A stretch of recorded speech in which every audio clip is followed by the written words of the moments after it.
Welcome to Invitation to the Cookout. It's your boy Dapper Dumb, Alex Mack.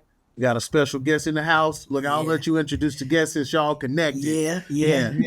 So we got a Women's History Month right now, and you know what we talk about with our platform is we want this to be a platform where we're enhancing the knowledge that not only we have, but spreading knowledge that people have that we feel like is important in this space. So today we have with us Miss Charity Howard. She is a fellow food scientist like myself. I know a lot of you guys don't believe that we do exist, but like the M&M's commercial say, they do exist. All right. So we are out here and we want to just celebrate her. She's somebody that I've watched throughout my career. It's funny story because I didn't officially meet her in person to about 6 months ago. October. October. And but I have been following her journey, and just kind of really, seeing the things that she had been doing, and the tasks that she had been taking and the challenges and the growth. And always was just kind of like, man, like this is somebody that's very impressive and someone that I can learn from as well. So we want to welcome Charity to the Cookout today. Clap it up. Thank you. Also, too, you're our first virtual guest. Yes. Yeah. We got a different setup for the people today. Yes. Look, I almost feel like I'm in a booth. Like I'm about to drop a couple bars. But before we get into it, y'all already know, hit that like, share, subscribe button. Yes. Each one, reach one. What you tell them? Tell a friend to tell a friend. Tell a friend to tell a friend. We appreciate the support. We have, everybody know who been rocking with us.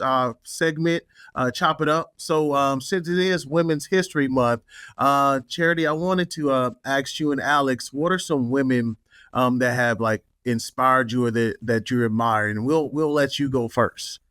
Okay, man, well, first of all, thank you so much for inviting me. Very happy to be here. Certainly happy to be a guest on Women's History Month, and certainly, representing the discipline of food science. It's extremely important. It's definitely important to know there are several women leaders in this discipline, and especially Black women leaders. So I'm very happy to be here.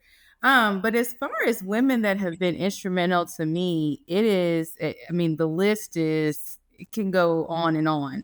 We'll start with my grandmother, who was born and raised in Mississippi, smart beyond her time, not formally college educated, but still very much just a woman that knew how, resourceful, and knew how to do what she needed to do. So there's that.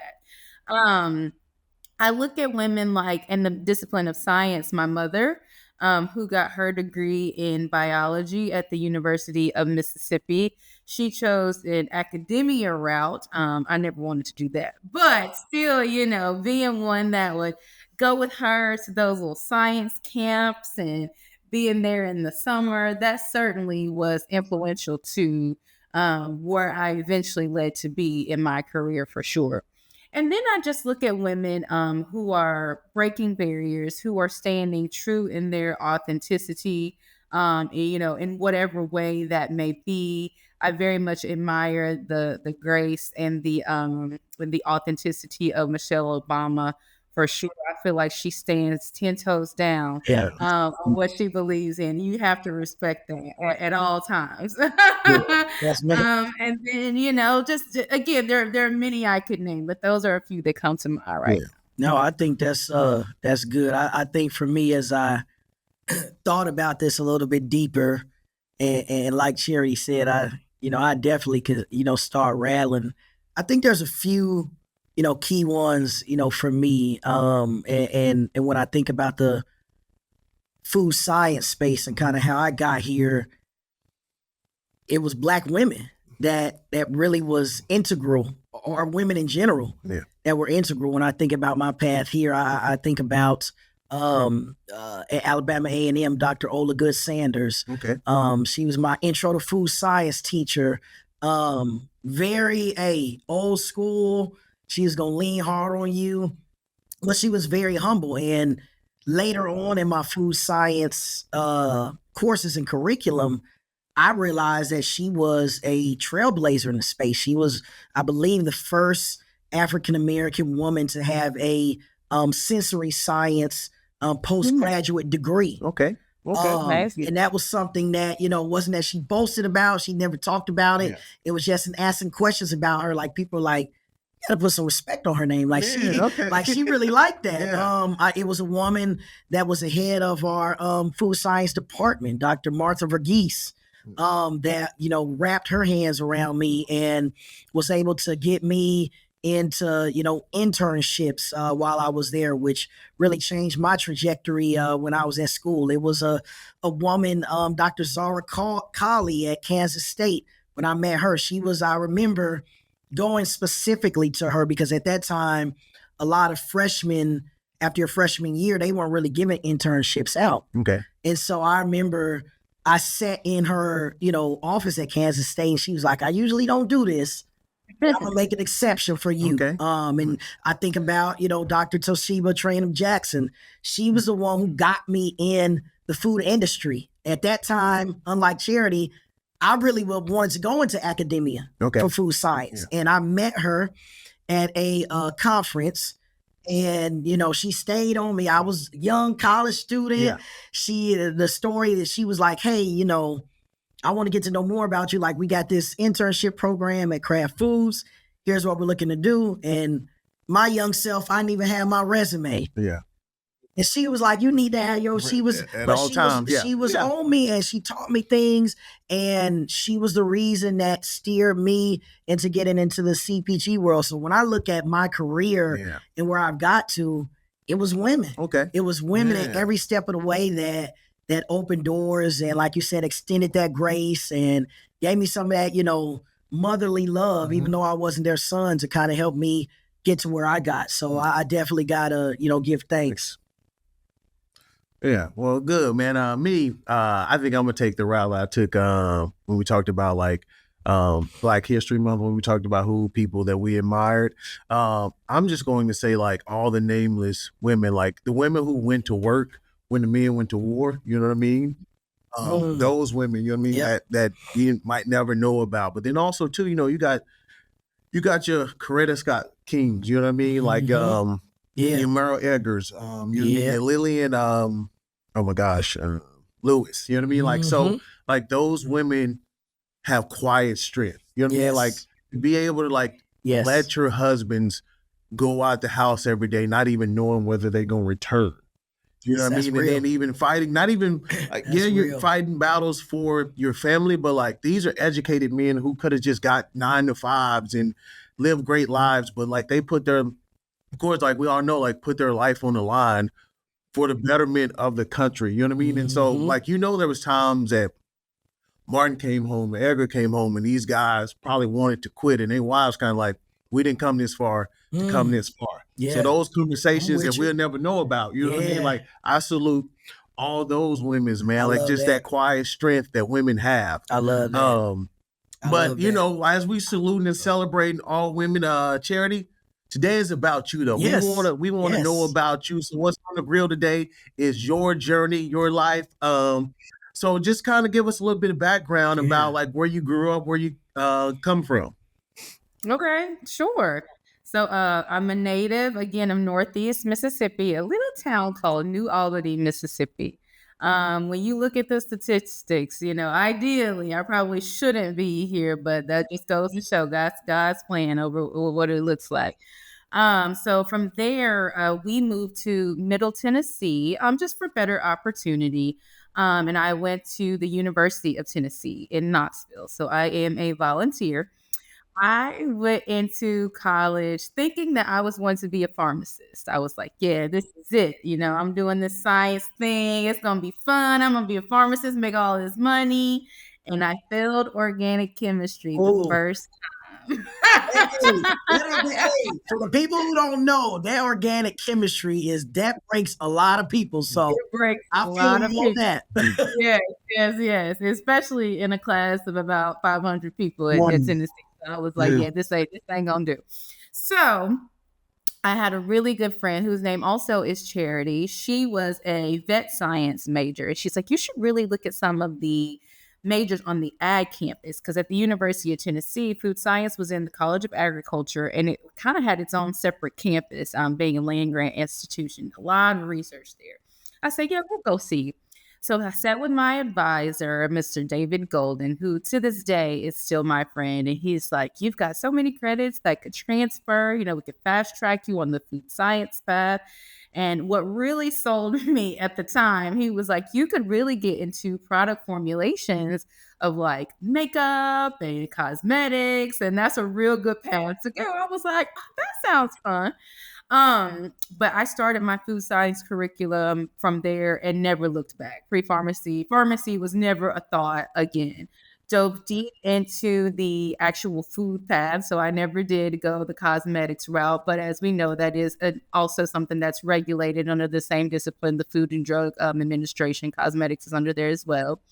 So, yeah, I started out in private label CPG at Dollar General Corporation. So learned a lot about commodities and what it costs to, reformulate this to that for a wide array of products on the shelf, chips and sodas and candies, all of it. I touched it all.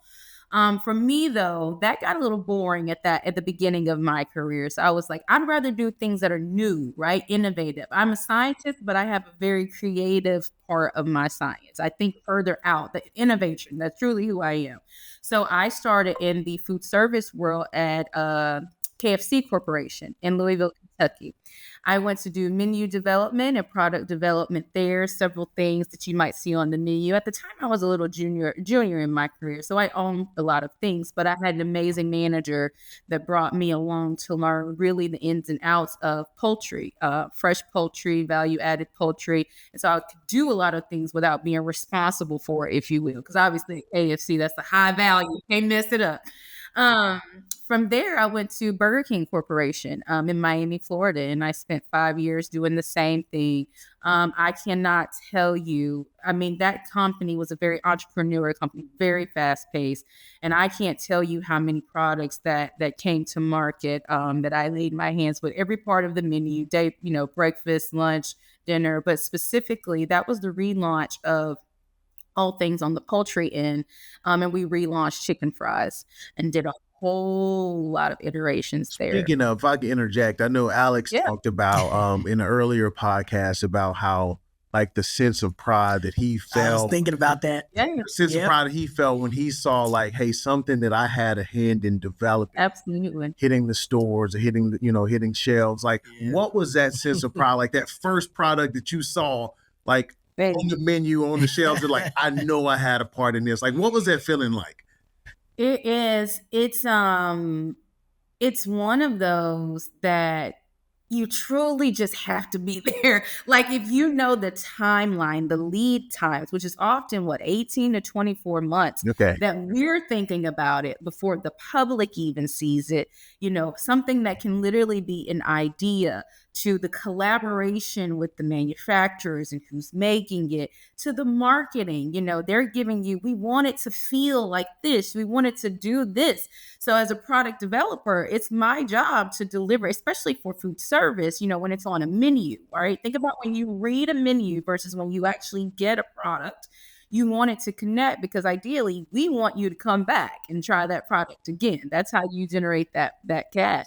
So anyway, that sense of pride, especially when it's a banger and you're seeing these commercials and it's everybody's like chicken fries are back and Cheetos chicken fries and spicy chicken fries. Yep, that's me. And I talk about it every time. So yes, it's extremely prideful for sure.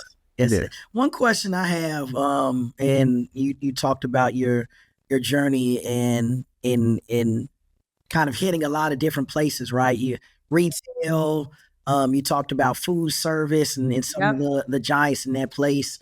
Talk to the audience a little bit about what that feeling is and the differences between the two. Doing it retail versus, food service and what those experiences were kind of like. That's a great question.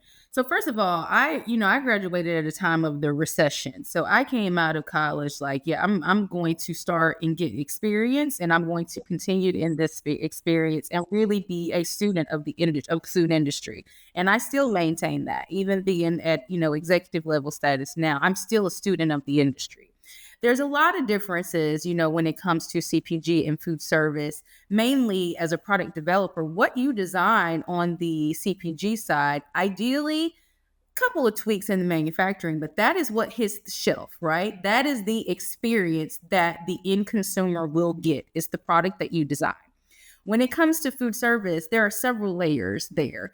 Manufacturing that you as a company do not own because you're outsourcing most of that.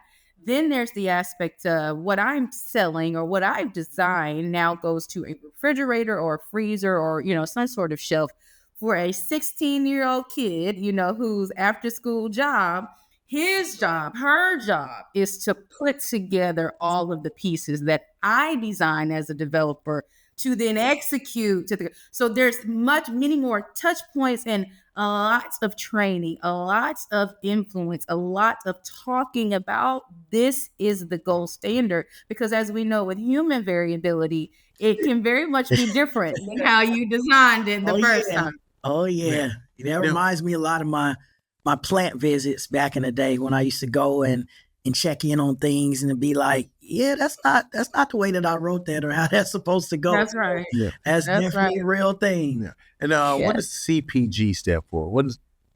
Go ahead. Yeah. So CPG stands for a consumer packaged good. So that's essentially anything you could go in a grocery store, go down the aisles, and you buy it. Again, whether you're in New York or California or Mississippi or Kentucky, ideally you can get the same thing, same experience at least, everywhere you go.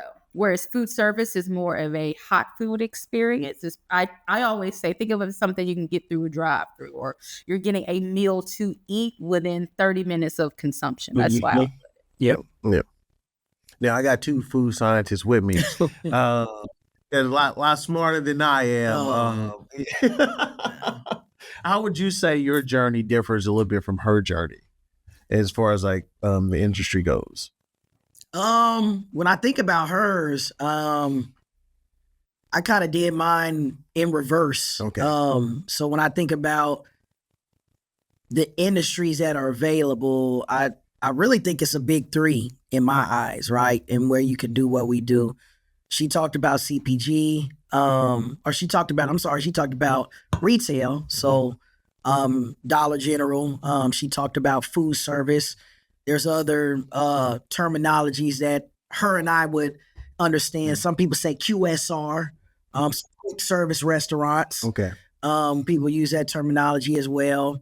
So you got retail, QSR, and then CPG. Okay. To me, I really think that's the big three. I don't know if I'm missing one, Charity, in terms of where you can really do the work that we do on a day-to-day basis. So I think the only thing that probably differs is I knew, when I was a teenager and I was at a college fair, that food science was what I wanted to do early on, and it just went in, stuck with it. For me, internships, like I said at the beginning, was a huge part of, why I am where I'm at now. People, seeing something there, seeing potential and saying, hey, we want to foster this and develop it and kind of help you grow. But outside of that, I think a lot of similarities in terms of what she's sharing. And I want people to also think about, and another thing to kind of think about and discuss is in our first episode and some of the ones we've had subsequent to that, there's a lot of different disciplines within food science, right? Okay. So we've both been people that have done product development. I did a little bit of stint within food safety. I've talked about, packaging, which is the food engineering. Okay. Like there's so many different aspects, right? That's a part of what she talks about. Like I like to think about it in terms of like, sports analogy or a team, or I like to talk about it in terms of, I guess, food for a good pun, right? Yeah. Like if you got a pizza, every, cross-functional, we kind of use that terminology as well. partner is a piece of that pie, right? And so she talks about marketing, she talks about, operations, those are people, you got sales, marketing, depending on what structure you're in. So those are all players that bring, the creativity, that people like her come up with to life. Yeah. Now, I know you got the chicken fries on the menu. I know I stopped you on that journey. So pick us up from there. Like, what was next after Burger King? Yeah, so that's actually, another discipline, Alex, that we kind of don't talk about because it's like R&D or food science adjacent. But I actually then went into technical sales. So I've always been a scientist that's been very much more business acumen. Again, my thought is always, how do I make this money off of what I am an analytical person doing? So I went into flavor sales, and I sold flavors at a large beverage company based out of Atlanta, Georgia.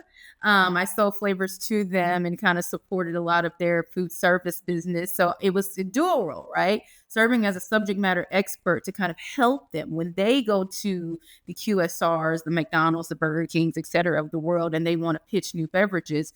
How do you formulate these things? And what come up is, again, a lot of influencing, ideation, a lot of strategy, a lot of strategic approach. And that experience was certainly, when I talk about being a student of the industry, instrumental to me to really change. I was no longer a technical leader. I was a food industry leader at that point. Okay. That really changed the course of my trajectory. And then what I then brought back to R&D. I went from there, casualty of COVID, 30% sales layoff, it happens. From there, I went to lead the director of food innovation at Racetrack Corporation, which is a convenience store. So very first food scientist they had ever had in the building. Wow. Literally. Hold on. Yes, come on. That's something that history. Come on now. Hey, we call her at the Cookout, so we gonna pop it for you. Yeah. Yeah, thank you. Thank you. Yeah, no, I did a lot. I built a team, so you talk about product, process, packaging. That's really kind of the ins and outs of this. So built a team through all of that. Had chefs under me and really designed, what should this look like beginning to end so that each of these convenience stores, because that's a totally different thought process. People that are coming to a convenience store are not necessarily coming to get food. They're coming to fill up. You then have to lure them in the store, right? And have them build a sense of trust to try your food and then come back. It's a different demographic. It's a different customer. So again, that strategy, that influence, that who do we want to be as a brand, as a consumer. So that was a good experience. I have a couple of TV clips off of that one. On LinkedIn. Yeah. And then from there, PepsiCo recruited me. So that's where I am now, leading research and development strategy. Coincidentally in the area of away from home, which is basically food service. How do we interact with food service? How do you see more things like Doritos, Locos, Tacos, etc.? So now I'm using all that experience built up to come to CPG and navigate that world. Talk that's an impressive and fascinating journey. Talk to us a little bit about maybe what were some of the obstacles that you feel like you maybe faced in terms of navigating that career path and journey along the way. Talk to us a little bit about that. Yeah, it's interesting. So I will tell you, on the sales front, not only was I the youngest woman, I was also the only Black woman. I think, Alex, you know this. You know what our sales partners look like when they come in those rooms. They're men. They got on suits. They've been doing this forever. They've never done anything else. And here I am coming in with not only industry. I'm talking to you as a product developer. I'm not your typical sales person. Right.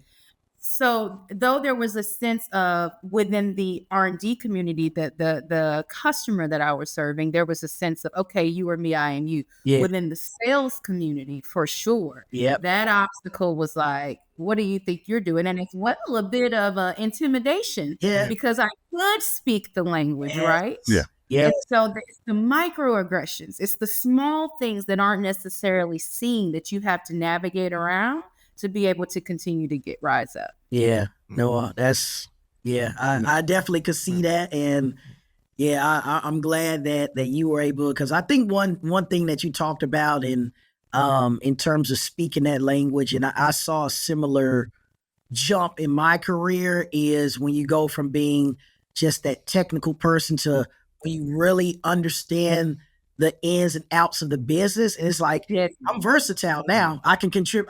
If you want to talk technical, I can talk that way. If you want to talk numbers, I can talk that way, and how we're moving and connecting the two of them. So that really puts you in a place that there aren't many people. There's already not many, Black women food scientists. Now you have something in your bag, a combination that not many people in general have, which is pretty impressive.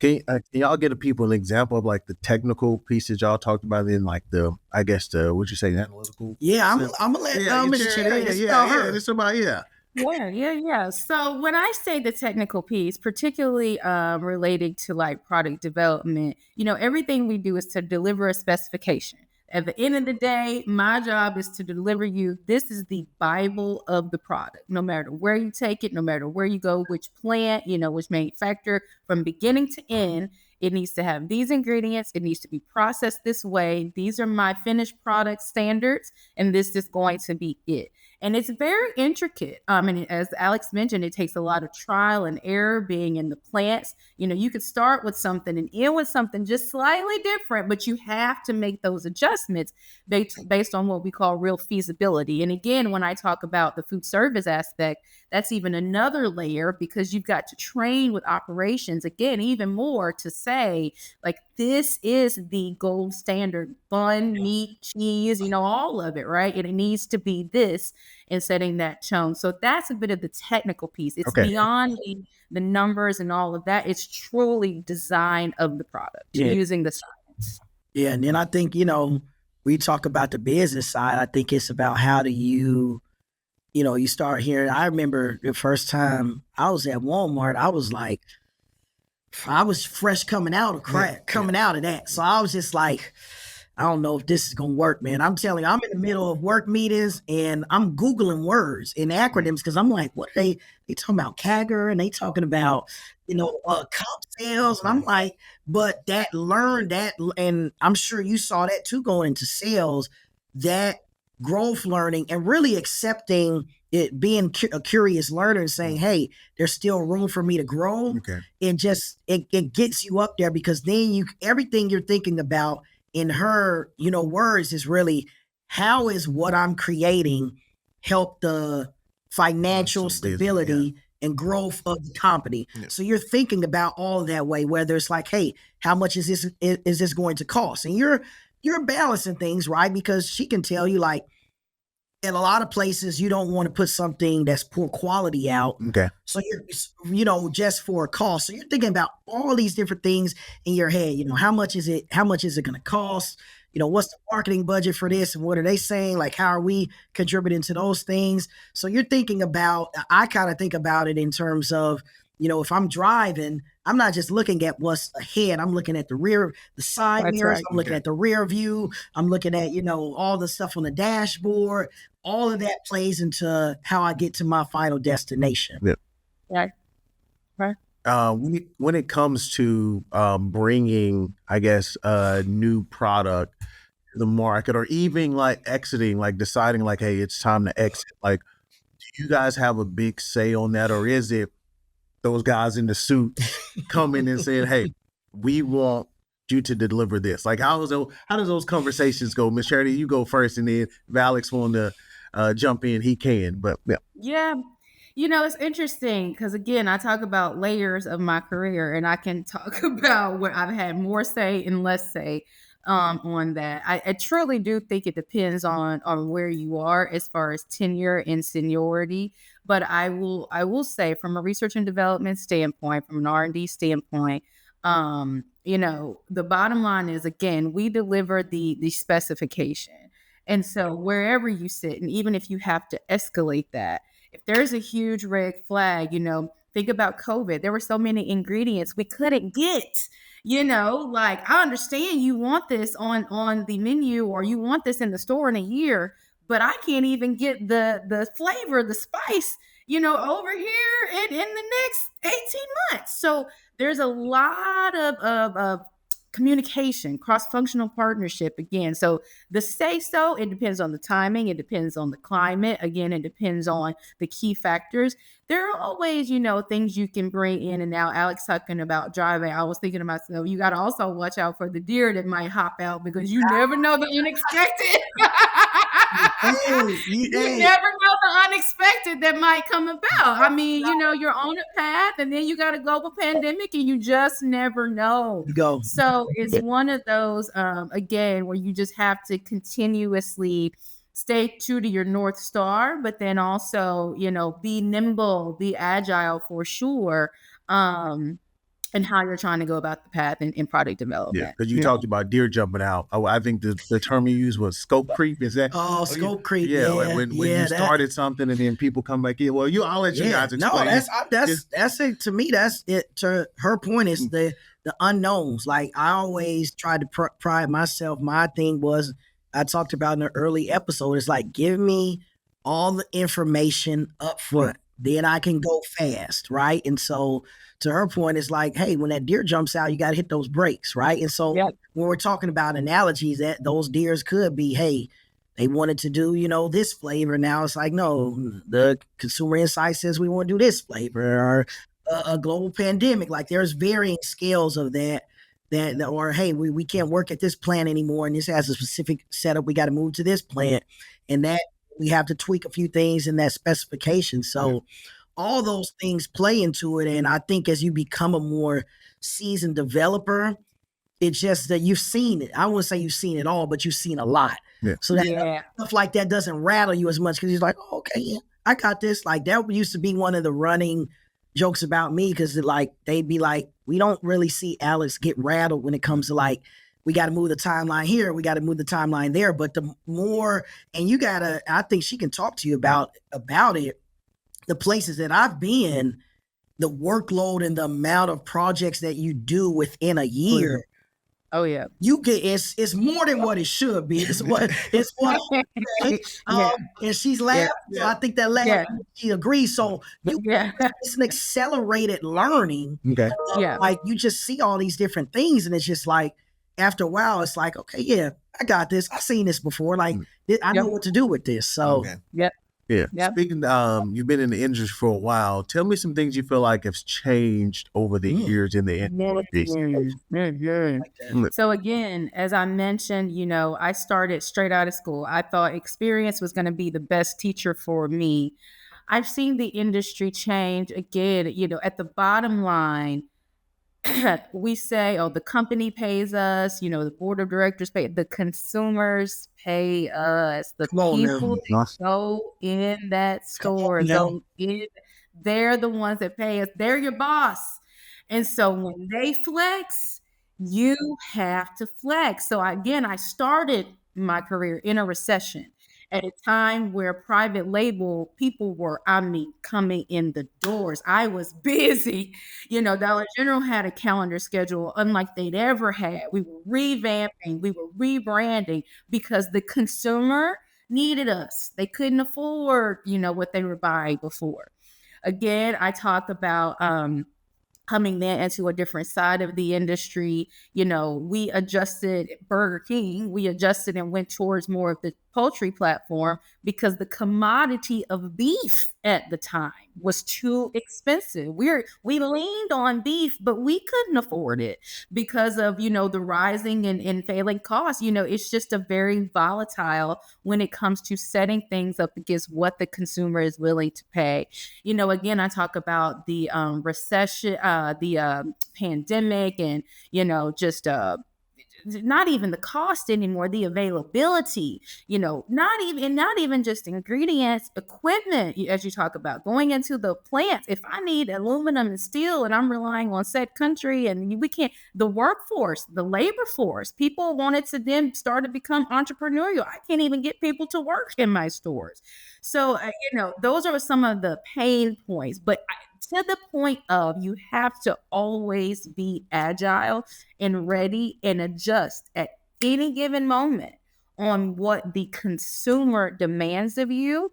Coming now again, being in a strategic R&D role where I've lifted out of having my hands in it and more thinking ahead, kind of what I call thinking around the corner, keeping up with those trends and insights, keeping up with the way of the world. Think about our new administration. Think about who's over the FDA now. Every single day, I am turning my head like, yeah, what's next? What do I have to plan for next? What's next? And so again, staying in the head of the consumer is how I've watched the industry grow. I've watched it change, and we're all, in some way, shape, or form, fashion, we all have to adjust. No one's excluded, because we're all, trying to get to that same person and that same dollar. Gotcha. Now, you being a Black woman in this industry, were there other women that brought you along in your journey? And then also too, do you feel like you have a level like you need to pay it back? You know what I mean? Like, do you have yeah. So Yes. Talk a little bit about that for us. You know what's interesting? Again, I come from a maybe it's just the path I took, but in R&D, there were not a lot of Black women that I had. I was the woman. That the ones, a couple of my peers, etc., but I didn't have a lot of us. Now, cross-functionally, I had some amazing sisters who are still mentors at other companies, because this industry is very small. So it's nice to keep relationships, right? Operations, HR, marketing. I had some amazing sisters within the food industry, but in different types of paths that would always help me with my scope creep, because I scope creep for sure. I want to know what's going on. But we kind of teach me again the ins and the outs, and we talked, we collaborated, we conversed, and it always strengthened my R&D thought. Again, I'm a foresight person, and so when I know the marketing plan for this, or a specific type of demographic we're going to go after within the next 18 months, I'm then doing the trends research to understand what are the flavors, what are the what is that consumer buy for that demographic. So I have had some amazing women, particularly Black women, brown women, who have been mentors to me. Even Cara, who we both know, Alex. We have a great dynamic. We're at different sides of the business, but at the end of the day, we all convene to help each other for sure. Yeah, that's awesome. Well, one, you are at the Cookout, and so like we like to say, we put stuff on your to-go plate. So like, what is one or two things that you want our listeners to take away from somebody that's in the food scientist industry? Yep. So it's interesting. I got my brother into this industry as well. He's in the food safety and FSQA side, but so one thing I always kind of mentored him is it's a very niche industry. It's a very, it's becoming bigger, but it's a small industry, but it's one of those almost like a fraternity and sorority. Once you kind of get in and the ins and outs, you have your people. It's very rewarding for people who are, science-based, but particularly ones like me who enjoy aspects of creativity, who like to be students of the industry and do different things. We've already told you all the different paths, and we have the same baseline degree. And to the point, look different places we have gone. It's also one of those people will always eat, no matter what. We're not gonna stop eating. If you have to eat to live. So that said, if you're doing it right, ideally you should always, have somewhere where you can go and lend your skills, lend your expertise to stay. gainfully employed. And again, a lot of that comes with the networking, a lot of that comes with the relationship building, the knowledge and experience. But one industry that will never ever leave is the food industry. So taking those things coming kind of into a discipline like that is especially what I tell my younger ones, stay the path, because it might be hard now, but things change, you can flip. Again, I've done it myself. And we just adapt and we adjust. Yeah. Well, look, I know my co-host like to eat. I tell him all the time he went into the right industry.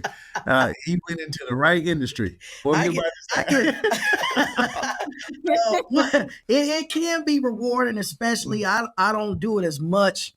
I don't get to do it as much as I did, but it is when you're working on these products, and she'll tell you people use different terminologies, but you're doing a lot of tastings is what I'll call it for layman's terms, right? So but sometimes it can get redundant because it's, the same product that you've been working on for, X amount of months as she's talking to.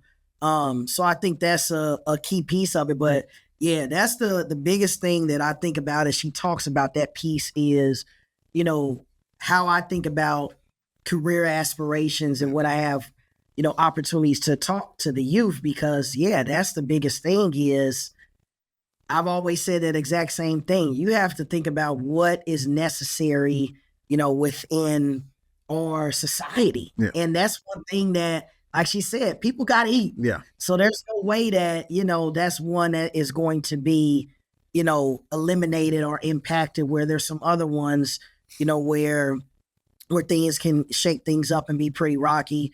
And what I would add on top of that, and I think what I've seen and what, clearly we've seen from, her decorated career is it's even more impact that can be had when you're a person of color, right? Because then it becomes even more compounded. So if you do it right, you get in at the good places and you network, not to, sound cliche, but the sky is really the limit. Because you start looking around and saying like, man, that's a bad woman right there. We need her. Yeah. Or we need him, because we don't, I know the saying. I can tell you probably the amount of African-American people within R&D, probably on maybe two hands, 15, 16-year career that I've been around. And a lot of times it's been just me and the man in the mirror. Okay. Right. So I think that's a big part of it. Now, one thing that we got to make sure, because we gotta liven it up at the cookout, and we got to make sure we got to get from every guest. Okay, two things. We got to know when you go to the cookout, what you putting on your plate.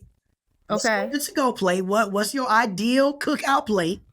Okay, then we got to know what's one song that you need to hear at the cookout that Miss Charity she gonna have a good time with.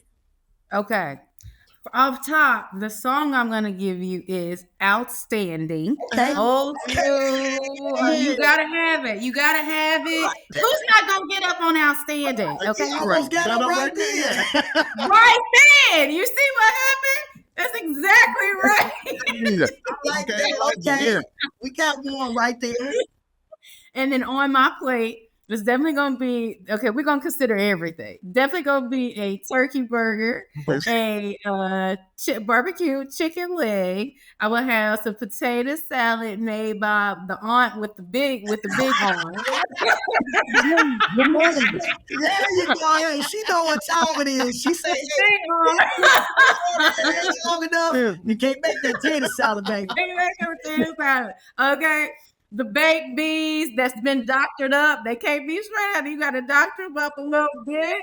Okay. And some Lay's. And some Lay's potato chips. Yeah.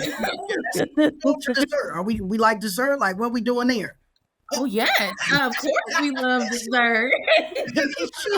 I'm going to be honest with you. I'm not even picky on the dessert. Whatever you got, I'm probably going to eat it. So there's that.